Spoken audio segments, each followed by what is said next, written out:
Sampung maswerte at malas sa 2026. Year of Fire Horse Forecast ni Hans Kua sa Pilipinas.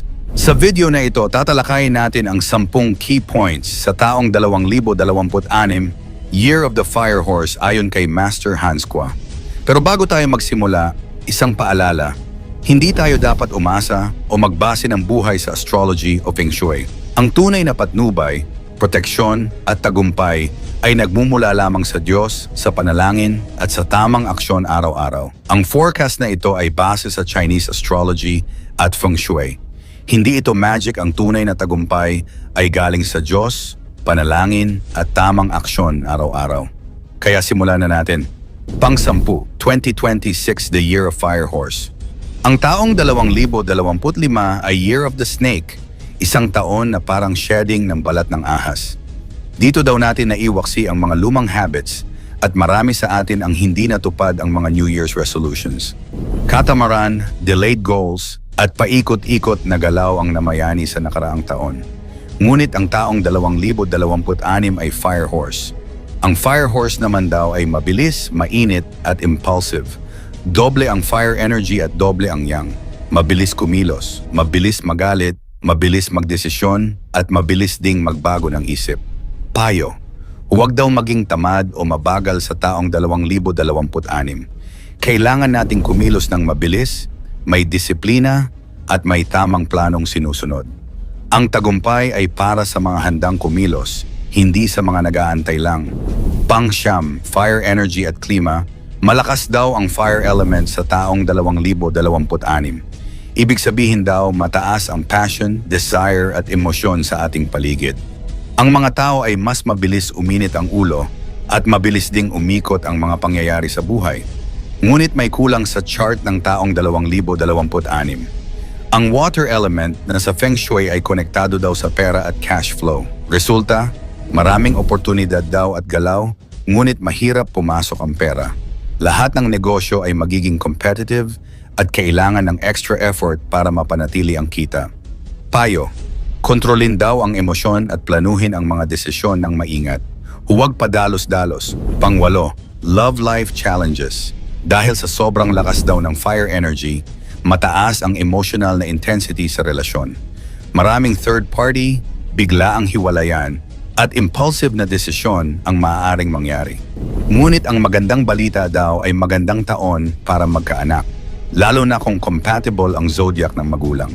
Ang mga taong ipinanganak daw sa tiger, dog at horse ay swerte sa baby horse. Ang iba daw ay dapat maging maingat, lalo na ang mga ipinanganak sa Year of the Rat. Payo, mag-ingat umano sa impulsive decisions sa love life. Planuhin ang relasyon, maging mahinahon at bantayan ang emosyon sa gitna ng matinding fire energy. Pang-7, lucky symbols, horse. Ang kabayo di umano ay simbolo ng swerte, good fortune at success. Maaari daw mag-display ng horse figurines sa bahay o opisina, lalo na ang mga tumatakbong kabayo.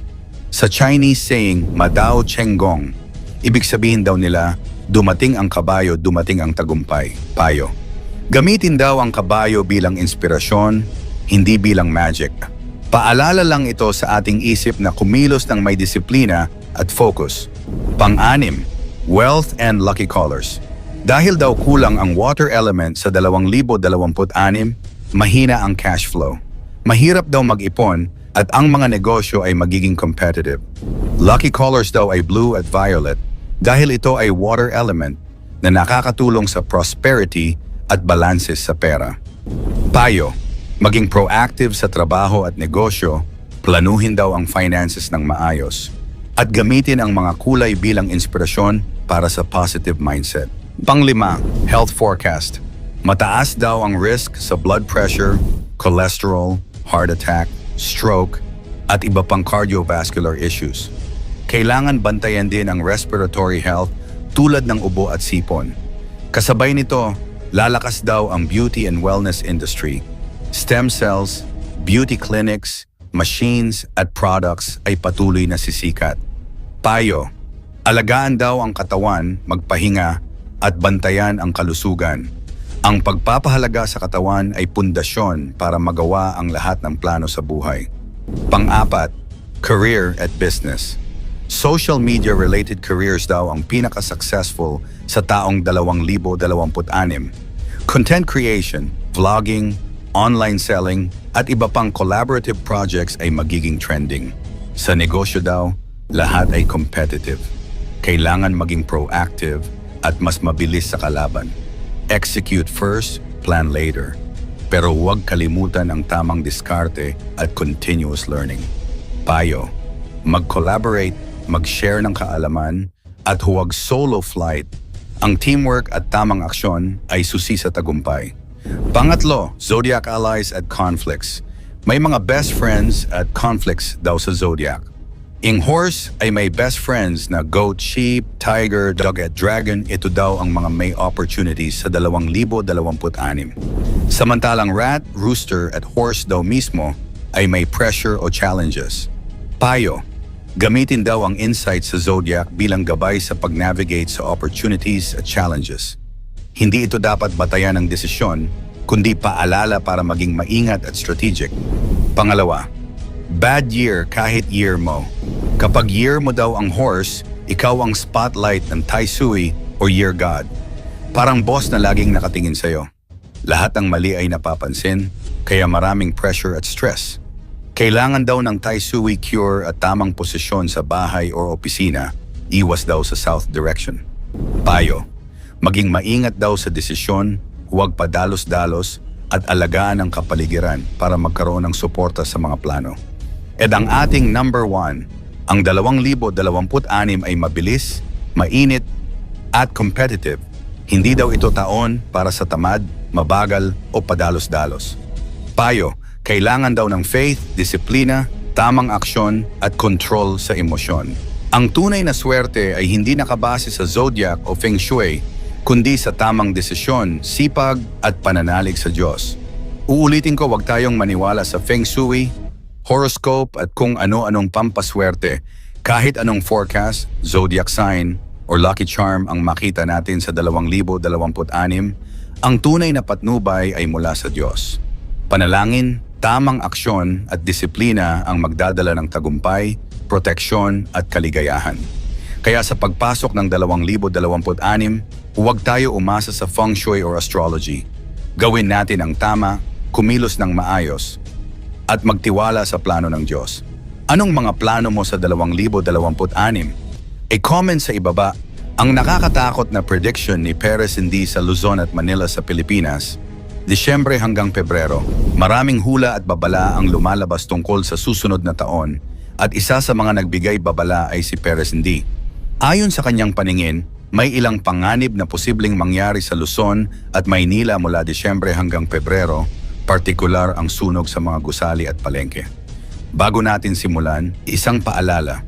Ang totoong naniniwala sa Diyos ay hindi dapat maniwala at matakot sa ganitong mga hula. Sa Diyos lang dapat tayo magtiwala, kaya simulan na natin. Pang-10.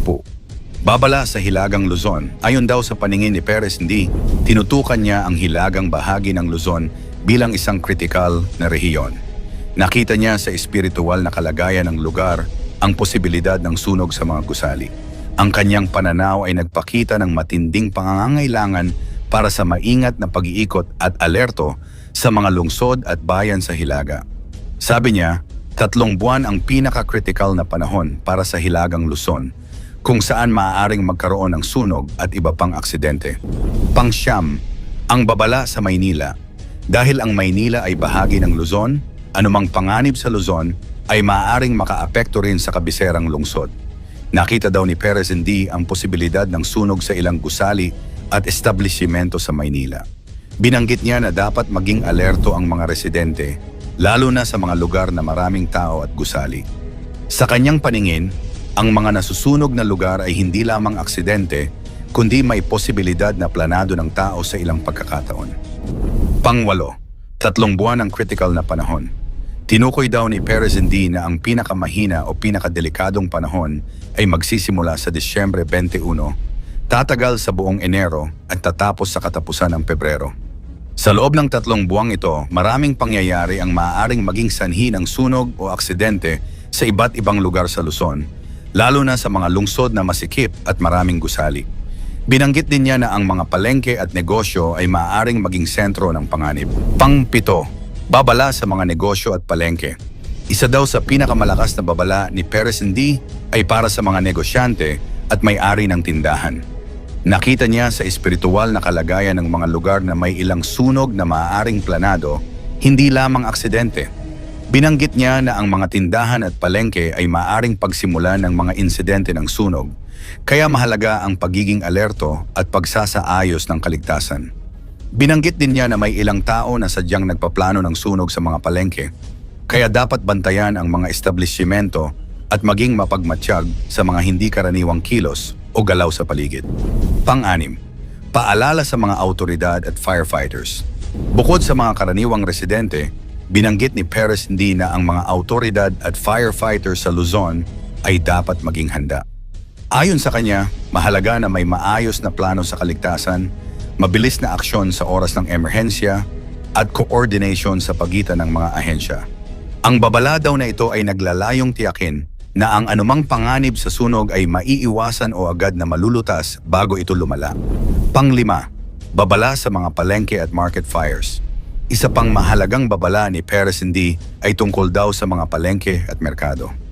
Nakita niya ang posibilidad na may ilang planong sunugin ang mga market sa Luzon. Ang babalang ito ay nagdudulot ng pangamba para sa mga negosyante at mamimili, lalo na sa mga lugar na masikip at madalas puntahan ng maraming tao. Ayon sa kanya, may mga human perpetrators na nagpaplano ng sunog sa ilang palengke, kaya dapat bantayan ang mga establishmento at maging alerto sa mga hindi pangkaraniwang kilos ng tao. Pang-4, babala sa transportasyon. Nakakita rin daw si Perez Hindi ng posibilidad na masunog ang isang tren o istasyon ng tren sa Luzon.